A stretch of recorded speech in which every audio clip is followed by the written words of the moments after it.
അപ്പൊ സോഹൻ റോയ് എന്ന് പറയുന്ന കഥാപാത്രം ഒരു പക്ഷേ ഒരു സാധാരണ ആളല്ല. ഞാൻ ഓഫീസിൽ ഒരു ടെററാണ്, ഹിറ്റ്ലർ എന്ന് വേണമെങ്കിൽ വിളിക്കാം.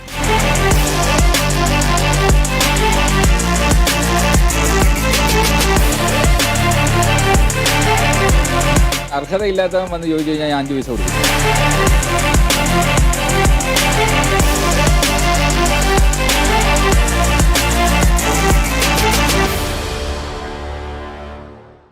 കോഫി വിത്ത് ലൂക്കിൽ ഇന്ന് വളരെ പ്രശസ്തനായ ഒരു അതിഥിയുണ്ട്. വെറും അതിഥിയല്ല, എന്തിനെ നേരിടാൻ ആവനാഴിയിൽ ആയുധം നിറച്ച് ഒരു പോരാളിയാണ് എന്നോടൊപ്പമുള്ള കോഫി വിത്ത് ലൂക്കിൽ ഇന്ന് റോയി എന്ന് വിളിക്കുന്ന, അഥവാ സോഹൻ റോയി. അദ്ദേഹമാണ് coffee with Luke. Sir, welcome to coffee with Luke.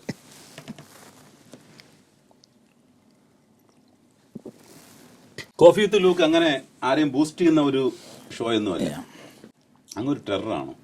ഞാൻ ഓഫീസിൽ ഒരു ടെററാണ്, ഹിറ്റ്ലർ എന്ന് വേണമെങ്കിൽ വിളിക്കാം. പക്ഷേ അതേ ഞാൻ വൈകിട്ട് ആരെങ്കിലും എൻ്റെ വീട്ടിൽ വന്നു കഴിഞ്ഞാൽ ഞങ്ങൾ ഭയങ്കര ജോളിയായിട്ട് അവിടെ ഓഫീസിൽ അങ്ങനെ ഒരു ടെറർ ഇൻസിഡന്റ് നടന്നതായിട്ട് ആരും അറിയാത്ത പോലും ഇല്ല. അങ്ങനെ ഞാനൊരു മൈൻഡ് കൂടിയാ, അങ്ങനെ ഉള്ളിൽ കൊച്ചു കുട്ടിയുണ്ട്, അത് വേറെ വശം. പക്ഷെ മറുഭാഗത്ത് അങ്ങോട്ട് തീവ്രവാദിയാണ്.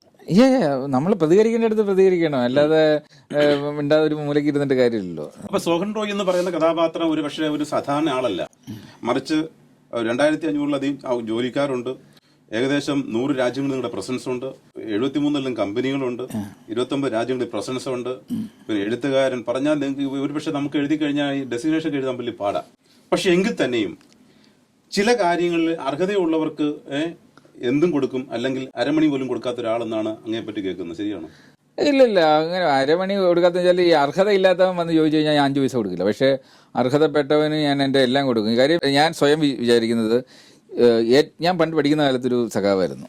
പക്ഷേ റിയൽ സഖാവെന്ന് വിളിക്കാനുള്ള അർഹത എനിക്ക് മാത്രമേ ഉള്ളെന്ന് ഞാൻ കരുതുന്നത്. കാര്യം ഒരു സഖാവെന്ന് പറഞ്ഞാൽ തങ്ങൾക്കുള്ളത് ഷെയർ ചെയ്യാനുള്ള ഒരു മൈൻഡ് സെറ്റ് ഉണ്ടാവണം. ഇല്ല, ഇത് രണ്ടുപേരെ ആരും ഞാൻ റിയൽ സഖാവായിട്ട് കണ്ടിട്ടില്ല. ഒരു വളരെ പ്രൊഡക്റ്റീവ് ആയിട്ടുള്ള കൺസ്ട്രക്റ്റീവ്. എനിക്ക് റോൾ മോഡൽ എന്ന് പറയാനില്ല, ചിലരെയൊക്കെ നമ്മൾ ഫോളോ ചെയ്യുന്നുള്ളൂ. ഇപ്പം എനിക്ക് രത്തൻ ടാറ്റ ഇഷ്ടമാണ്. ഇന്ത്യയിൽ നമുക്ക് പറയാവുന്നത് അങ്ങനെയുള്ളൂ, വളരെ സിമ്പിൾ ആയിട്ട് ജീവിക്കുക. അതേസമയം എന്റെ മുമ്പിൽ വെച്ച് അങ്ങ് പരസ്യമായിട്ട് റിസൾട്ട് ചെയ്തിട്ടുണ്ട്, അങ്ങ് ഓർമ്മയുണ്ട്, വർഷങ്ങൾക്ക് മുമ്പുള്ള സംഭവം. പക്ഷെ ആ സമയത്ത് അങ്ങ് അവിടെ പ്രതികരിച്ചില്ലെങ്കിലും ഒരു പക്ഷേ അങ്ങയുടെ കോൺട്രിബ്യൂഷൻസ് ഒക്കെ അതിന് ഓപ്പോസിറ്റ് മറുപടിയായിരുന്നു. ആര് പറഞ്ഞു പ്രതികരിച്ചില്ലെന്ന്? ഞാനത് അവിടെ ഇരുന്നുകൊണ്ട് വേദിയിൽ നിന്ന് പ്രതികരിച്ചില്ലെന്നേ ഉള്ളൂ. വേദിയിൽ നിന്ന് ഇറങ്ങിയെന്ന് ഞാൻ ആദ്യം ഇരുന്നത് എന്റെ പ്രതികരണം എന്റെ തൂലികയാണ്. ഞാൻ ആ തൂലിക വെച്ചിട്ട് അന്നേരം തന്നെ ഞാൻ പ്രതികരിച്ച് എല്ലാ മീഡിയയിലും കൊടുത്തിട്ട് ഞാൻ ഇറങ്ങിപ്പോകുന്നത്. അപ്പൊ ഒരു പക്ഷേ ഇപ്പോഴത്തെ ചെറുപ്പക്കാര് ഇന്ന് കേരളത്തിൽ അടുത്ത സമയമുണ്ടായി, ഒരു നല്ല ADM കളക്ടർ കഴിഞ്ഞ അടുത്ത പോസ്റ്റാണ്. അവിടെ ഞാൻ രാഷ്ട്രീയത്തിൽ കിടക്കുന്നില്ല, ആ മനുഷ്യൻ എന്തോ ഒരു ഇൻസൾട്ടിങ്ങിന്റെ പേരിൽ പോയി സൂയിസൈഡ് ചെയ്തു. കേരളത്തിൽ ആത്മഹത്യ ഞാൻ പറയുന്നത് 2030 ആകുമ്പം കേരളം വിഷാദ രോഗികളുടെ നാടായി മാറും, ഹൃദ്രോഗികളെക്കാൾ. അതാണ് സംഭവിക്കാൻ പോകുന്നത്. ഇപ്പൊ ഒരു സ്ത്രീയുടെ വാക്കുകൾക്ക് പിന്നിൽ ഈ അനുഭവമുള്ള ഈ മനുഷ്യൻ, അല്ല ഇത് സൂയിസൈഡാന്ന് 100% ഉറപ്പായി കഴിഞ്ഞു. എനിക്കറിയില്ല എന്ന് വെച്ചാൽ വാട്ട് യു മീൻ? അല്ല, അത് സൂയിസൈഡാന്ന് ഇപ്പോഴും അന്വേഷണത്തിൽ ഇരിക്കുന്ന ഒരു കാര്യമെന്നാണ് എനിക്ക് തോന്നുന്നത്. അതിനെ നമുക്ക് എഴുതി സൂയിസൈഡാണെന്ന് പറയാൻ പറ്റത്തില്ല, സൂയിസൈഡാണെന്ന് പറയപ്പെടുന്നു. അപ്പൊ അങ്ങനെ ഒരു പൊതുസമൂഹം സംശയിക്കുന്നുണ്ടോ? അങ്ങനെ അല്ലേ, നമുക്കറിയില്ല. അത് കാലം തെളിയിക്കേണ്ട കാര്യമാണ്, അത് അതിന്റെ നേർരേഖ എന്താന്നുള്ളത്. ശ്രദ്ധിക്കുക, ഒരുപക്ഷെ സോഹൻ റോയ് എന്ന അദ്ദേഹം ഒരു ചെറുപ്പക്കാരന്റെ മനസ്സോടുകൂടി വളരെ ചെറുപ്പക്കാരനാണ്. പക്ഷെ വളരെ തനിക്ക് തൻ്റെതായ ഒരു ആർദ്രതയുണ്ട്, തൻ്റെതായ വിൽ പവർ ഉണ്ട്, അല്ലെങ്കിൽ തനിക്ക് വിശ്വാസം എന്ന ഒരു ധാരണയിലാണ് അദ്ദേഹം മുൻപോട്ട് പോകുന്നത്. കണ്ടമാനം പണം അല്ലെങ്കിൽ കണ്ടമാനം കാര്യങ്ങൾ അദ്ദേഹം നേടിയെടുത്തു, സ്വന്തം പ്രയത്നത്തിലാണ്, സെൽഫ് മെയ്ഡ് ആണ് സോഹൻ റോയ്. പക്ഷേ ധാരാളം ആളുകളുടെ വിമർശനത്തിന്റെ കുന്തമുനയിൽ അദ്ദേഹമായിട്ടുണ്ട്. പക്ഷെ അവിടെ ഒന്നും തളർന്നിട്ടില്ല. ശരിയല്ലേ? ഒരുപാട് ഹാർഡിൽസ് കടന്ന് നമ്മൾ വന്നേക്കുന്നത്. നമ്മുടെ ജീവിതത്തിൽ ഹാർഡിൽസ് ഉണ്ടാവണം, എങ്കിൽ എല്ലാം ഇങ്ങനെ സ്മൂത്തായിട്ട് പോയ രസമുണ്ട്. ഇടയ്ക്കൊക്കെ ഒരു തടസ്സം വരുമ്പോൾ അത് ചാടി കിടക്കുമ്പോഴല്ലേ നമുക്കൊരു സന്തോഷം കിട്ടുന്നത്.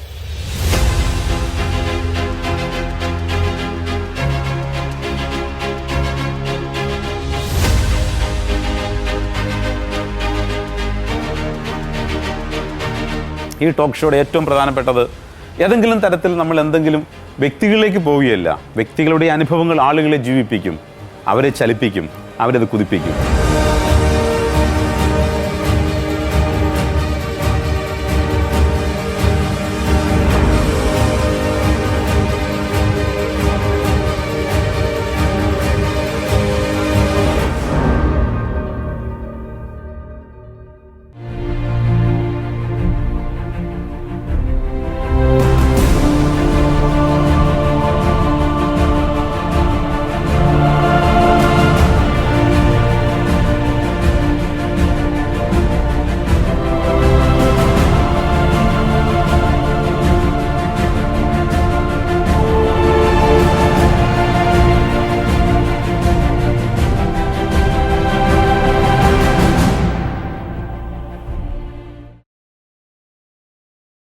ചെറുപ്പക്കാർ ധാരാളം സൂയിസൈഡ് ഇപ്പം കൂടി വരിക.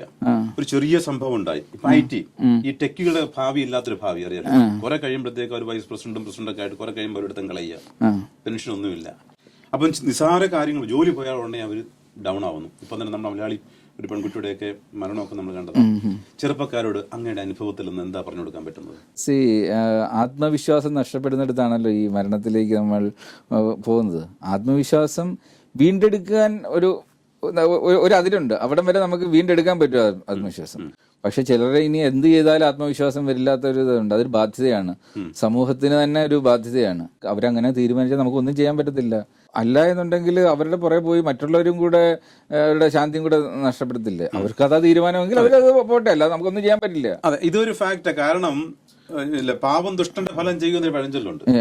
ഇപ്പൊ നമ്മൾ പലപ്പോഴും ഈ ആളുകളെ കാണുമ്പോൾ വാർത്തകൾ പോലെയാണ്. ഞാനൊരു നീണ്ട വർഷം ജേർണലിസ്റ്റ് ആയിരുന്നു. പക്ഷെ പല ലോകരാജ്യങ്ങളിൽ യാത്ര ചെയ്യുന്ന പല പ്രമുഖന്മാരുമായിട്ട് സംവദിക്കാറുണ്ട്.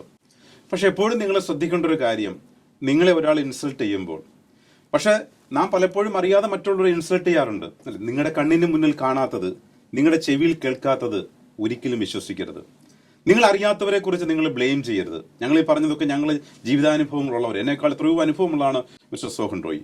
പക്ഷെ അദ്ദേഹം പറഞ്ഞത് ഈ കടമ്പകളൊക്കെ കടന്നു വരുമ്പോഴും ധാരാളം ഇൻസൾട്ടിങ് നമ്മുടെ സ്വന്തം സമൂഹത്തിൽ തന്നെ, അല്ലെങ്കിൽ പ്രൊഫഷണലിസം അത് എവിടെയായാലും നമുക്കുണ്ട്. അസൂയയും കുശുമ്പും ഇല്ലാത്ത ആളുകൾ കുറവാണ്. പക്ഷെ നിങ്ങൾക്ക് കുശുമ്പ് വേണം, അസൂയ ഉണ്ടാവാൻ പാടില്ല. ഒരുവൻ തകർന്നു കാണാനോ നശിച്ചു കാണാനോ അങ്ങനെ ആഗ്രഹിച്ചാൽ നിങ്ങളുടെ നാശം അതിവേഗത്തിൽ, അങ്ങനല്ലേ? തീർച്ചയായിട്ടും. അതെ.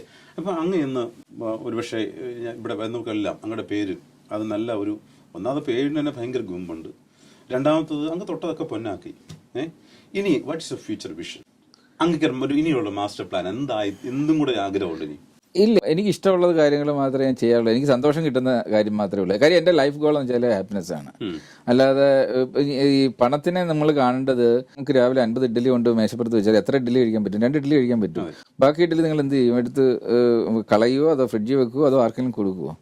പണവും നിങ്ങൾ ഇതുപോലെ കണ്ടാൽ പോലെ നിങ്ങൾക്ക് ആവശ്യമുള്ളത് യൂസ് ചെയ്യുക, ബാക്കിയുള്ളത് മറ്റുള്ളവർക്ക് കൊടുക്കുക. നിങ്ങളുടെ അടുത്ത തലമുറയ്ക്ക് വേണ്ടി കുറച്ച് കാത്തു വെക്കുക. ഞാൻ ചില ബുക്സിലൂടെ ഒക്കെ പോകുമായിരുന്നു.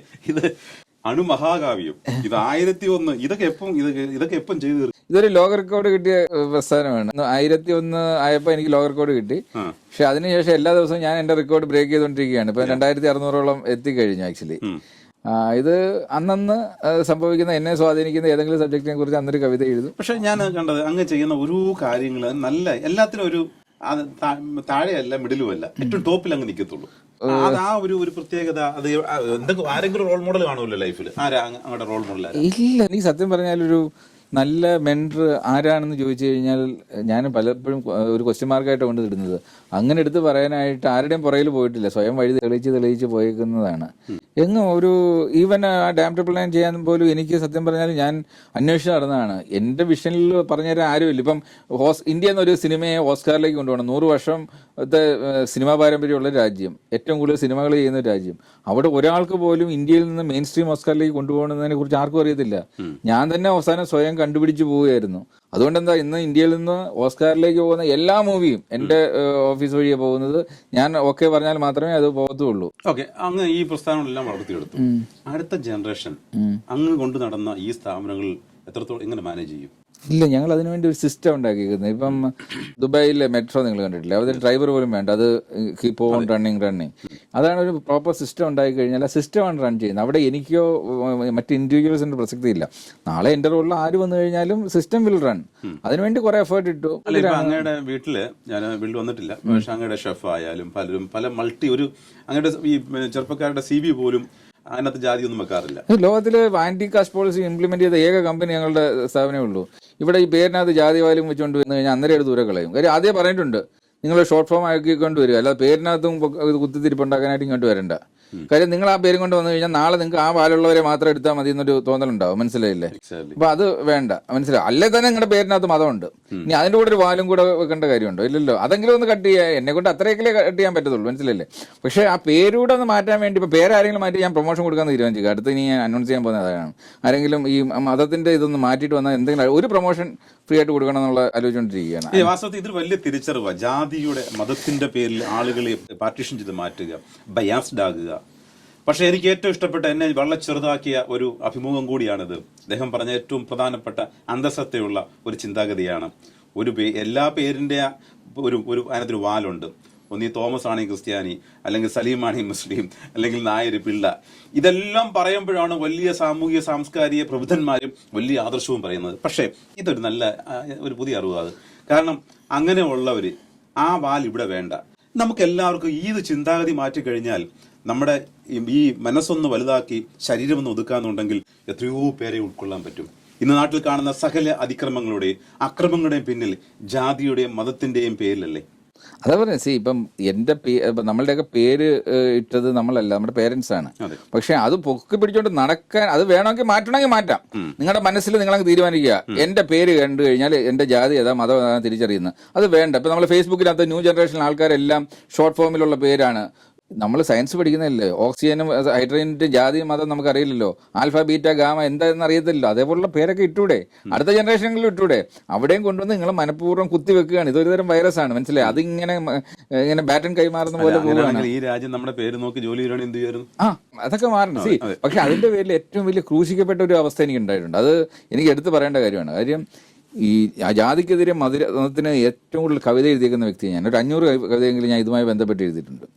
നമ്മുടെ കോവിഡിന്റെ സമയത്താണ് ഞാൻ ഒരു ദിവസം നോക്കിയപ്പോൾ മറ്റേ തിരുവനന്തപുരത്ത് പൊങ്കാല 25 ലക്ഷം പേര്. ഇതിന്റെ ഇടയ്ക്ക് വെസ്റ്റ് ബംഗാളിൽ ഒരു ദുർഗാപൂജ, വേറൊരു സാധനം, എല്ലാ ജാതി മതം ആൾക്കാരും ഇങ്ങനെ ഘോഷ ചെയ്ത്. അതിനിടയിൽ ഡൽഹിയിൽ വേറൊരു മതത്തിന്റെ ഒരു പ്രശ്നം വന്നു. ഞാൻ അന്ന് എന്നെ സ്വാധീനിച്ച സാധനമാണ്. കാര്യം നമ്മളെല്ലാം വീട്ടിൽ അടങ്ങി ഒതുങ്ങിയിരിക്കുമ്പോഴാണ് ഈ ലക്ഷങ്ങൾ കയറി റോഡിൽ കയറിയിട്ട് ഈ പ്രശ്നങ്ങളെല്ലാം ഉണ്ടാക്കുന്നത്. ഞാൻ ഒരു കവിത എഴുതി. അപ്പൊ ഗ്രാഫിക്സ് ചെയ്യുന്നവർ നേരെ അന്നത്തെ ഇഷ്യൂ എന്താന്ന് വിചാരിച്ചെടുത്താൽ നോക്കുന്നത്. പക്ഷെ ഞാൻ ഈ 3 അടുത്തടുത്ത 3 ദിവസം 3 രീതിയിലുള്ള സാധനം വന്നപ്പോഴാണ് ഞാനിത് എഴുതിയേക്കുന്നത്. ഈ അവര് ഗ്രാഫിക് ഡിസൈനർ ഉടനെ എടുത്ത് ആ സമയം വെച്ചിട്ടൊരു ബാക്കിൽ ആ മതത്തിന്റെ ഒരു ചിഹ്നം എടുത്ത് ഇട്ടു. പോരെ, അതൊരു ഇഷ്യൂ എന്ന് പറഞ്ഞാല് എനിക്കെതിരെ എത്ര കേസ് വന്ന് ഞാനൊരു വലിയ ജാതീയനായിട്ട് മാറി, മനസ്സിലായി? അങ്ങനെ പ്രശ്നമായിട്ട് അതിൽ നിന്ന് ഊരാൻപ്പെട്ട പാടെ എനിക്കറിയത്തുള്ളൂ. അതിന്റെ പേരിൽ മില്യൺസിന്റെ ലോസ് വന്നിട്ടുണ്ട്. കാര്യം നമ്മുടെ കോമ്പറ്റേറ്റർ തന്നെ ക്ലയൻസിന്റെ അടുത്ത് ചെന്നിട്ട് ഇവൻ ഈ ടൈപ്പാണ് മറ്റേതാന്ന് പറഞ്ഞ് ഞാൻ എന്താണ് അതിന്റെ നേരെ ഓപ്പോസിറ്റ് ആണ് സ്പ്രെഡ് ചെയ്തത്. പക്ഷെ നമ്മൾ അതുകൊണ്ടൊന്നും തളർന്നില്ല. പക്ഷെ അതിന് കഴിഞ്ഞ് ഞാൻ സ്വീറ്റായിട്ട് തന്നെ റിവെഞ്ച് ചെയ്തെന്ന് വെച്ചാൽ ഇതിന് തിരിവെച്ച ആദ്യത്തെ മീഡിയ ഉണ്ട്. ആ മീഡിയ ഞാൻ തന്നെ ഓഫീസിൽ വിളിച്ചിട്ട് പറഞ്ഞു ഇതിന്റെ ബാക്കിലെ ഗ്രാഫിക്സ് അങ്ങോട്ട് മാറ്റിയിട്ട് ഇത് വീണ്ടും റിലീസ് ചെയ്യാൻ പറഞ്ഞു. അത് റിലീസ് ചെയ്തു. എല്ലാവരും കൈയടി ബഹളമായിരുന്നു. എന്നിട്ട് ഞാൻ ഈ ആദ്യത്തെ മീഡിയ തന്നെ വിളിച്ചിട്ട് പറഞ്ഞു എങ്ങനെയുണ്ട് കവിത എന്ന് ചോദിച്ചു. അടിപൊളി എന്ന് പറഞ്ഞു. ഇത് തന്നെ നിങ്ങൾ എടുത്തിട്ട്, കാര്യം ഞാനിത് ആദ്യം ഈ ഗ്രാഫിക്സിലെ മിസ്റ്റേക്ക് വന്നോട്ടെ ഞാനത് പിൻവലിക്കുകയും ചെയ്തു. ഞാൻ പബ്ലിക്കായിട്ട് സോറിയും പറഞ്ഞു, അത് ഒരു എന്റെ മിസ്റ്റേക്ക് അല്ല എന്ന് പറഞ്ഞ് ഞാൻ ചെയ്തതാണ്. എന്നിട്ടും ഇവര് ഇത് കുത്തിപ്പൊക്കിയതാണ്, മനസ്സിലായില്ലേ? അപ്പൊ ഞാനത് പറഞ്ഞു ഇത് തന്നെയാണ് നിങ്ങൾ കുത്തിപ്പൊക്കി എനിക്ക് മില്യൺസിന്റെ ലോസ് ഉണ്ടാക്കി തന്നേക്കുന്നത്.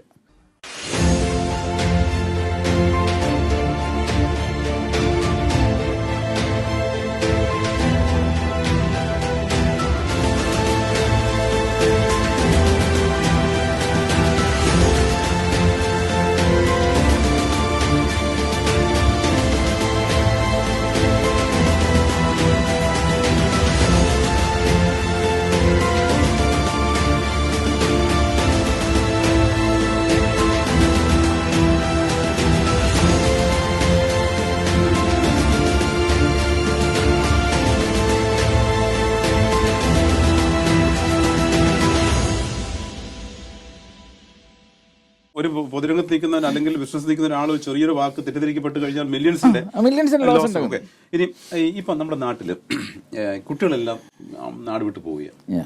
അപ്പം മാതാപിതാക്കളൊക്കെ ഒറ്റപ്പെട്ട് അവര് പ്രായം കൂടുന്നതോടെ ഇൻഫ്രസ്റ്റേജിലേക്ക് പോവുക.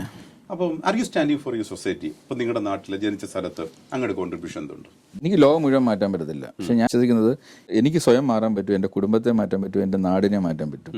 ഞാൻ ജനിച്ചത് ഒരു പുനലൂരിലെ ഐക്കരക്കോണം എന്ന് പറഞ്ഞ ഗ്രാമം, കൊല്ലം ജില്ലയിലെ പുനലൂരിലെ ഐക്കരക്കോണം ഗ്രാമം. എനിക്ക് ലോകം മുഴുവൻ മാറ്റാൻ പറ്റില്ല. എനിക്കൊരു ഐക്കരക്കോണത്തിനെ ഒന്ന് ശരിയാക്കി എടുക്കാമല്ലോ. ഇന്ന് ഐക്കരക്കോണത്ത് തൊഴിലില്ലാത്തതായിട്ട് ആരുമില്ല. കാര്യം അവിടെ ആർക്ക് തൊഴിലില്ലെങ്കിലും അത് ഏരീസിലൊരു തൊഴിൽ അവർക്കുണ്ട്. ആ ഗ്രാമത്തിനെ മൊത്തമായിട്ട് ഞങ്ങൾ ട്രാൻസ്ഫോം ചെയ്തിരിക്കുകയാണ്. ഞങ്ങളുടെ ഒരു കോർപ്പറേറ്റ് ഓഫീസ് 10 വർഷം അടുപ്പിച്ചായിട്ട് അവിടെ അത് ആക്റ്റീവാണ്. ഒരു വലിയ ടവർ അവിടെ വരുന്നുണ്ട്. അവിടുത്തെ അത് ലേഡീസിന് വേണ്ടി മാത്രമുള്ള ഒരു ഓഫീസാക്കി നമ്മൾ വെച്ചു. ഇനി അടുത്തത് അതിന്റെ 3 times കപ്പാസിറ്റിയിൽ നമ്മൾ അവിടെ. പുതിയ അറിവിലേക്കാണ് കൊല്ലം ജില്ലയിൽ. ഞാനും കൊല്ലം ജില്ലക്കാരനാണ്, പക്ഷെ അധികം അവിടെ നിന്നിട്ടില്ലെങ്കിലും പക്ഷേ ഇപ്പോൾ നമ്മളും കൊല്ലം ജില്ലയിൽ നമ്മുടെ പ്രസിഡന്റ് അറിയിച്ചു കഴിഞ്ഞു. ഐക്കരക്കോണം, പുല്ലൂരിനടുത്തുള്ള ഐക്കരക്കോണം എന്ന സ്ഥലത്ത് അവിടെ ആര് തൊഴിലില്ലെങ്കിലും അവർക്കൊക്കെ ഒരു കുടുംബത്തിൽ തൊഴിൽ കൊടുക്കാൻ അദ്ദേഹം ചെയ്തു. വിശാലമായ പദ്ധതികൾ പുല്ലൂർ നടപ്പാക്കിക്കൊണ്ടിരിക്കുകയാണ്. കോഫി വിത്ത് ലൂക്കിനെ ഇവിടെ വിരാമം ഇടുകയാണ്. സോഹൻ റോയി അത് ഒരു പക്ഷേ ഇവിടെ മുതൽ തുടങ്ങുകയാണ് ഞങ്ങൾ. കാരണം ഇതൊരു തിരിച്ചറിവാണ്. നാം ആരാണ്, നാം എന്തിനാണ്, നാം എങ്ങോട്ടാണ്. നമ്മുടെ ലൈഫ് വളരെ ഷോർട്ടാണ്. നാളെ എന്താണ് നമുക്കറിയില്ല. പക്ഷേ നിങ്ങൾ ജീവിച്ചിരിക്കുമ്പോൾ we have to leave a legacy. അതെ, അതാണ് സോഹൻ റോയി. മറ്റുള്ളവർ പറഞ്ഞ് ഉപദേശിച്ചല്ല അദ്ദേഹത്തിന്റെ ചാരിറ്റികൾ. തനിക്ക് തൻ്റെതായ ബുദ്ധിയും പരിജ്ഞാനമുണ്ട്. തൻ്റെ ബ്രെയിനെ ആരും പൂണൂലിട്ട് ബന്ധിച്ചിട്ടില്ല. പക്ഷേ താൻ സ്വതന്ത്രമായി കാര്യങ്ങൾ ചെയ്ത് മുമ്പോട്ട് പോകുമ്പോൾ ആ കൈകൾക്ക് ഇനിയും ഈശ്വരൻ എല്ലാ സപ്പോർട്ടും നൽകട്ടെ. അത് ഈ എരീസ് എന്ന ഗ്രൂപ്പ് നിരവധി കമ്പനികൾ ലോകത്തെമ്പാട് ഇത് പടർന്ന് പന്തലിക്കട്ടെ എന്ന് ഞാനും ആശംസിക്കുകയാണ്. Sir, thank you so much. Namaste.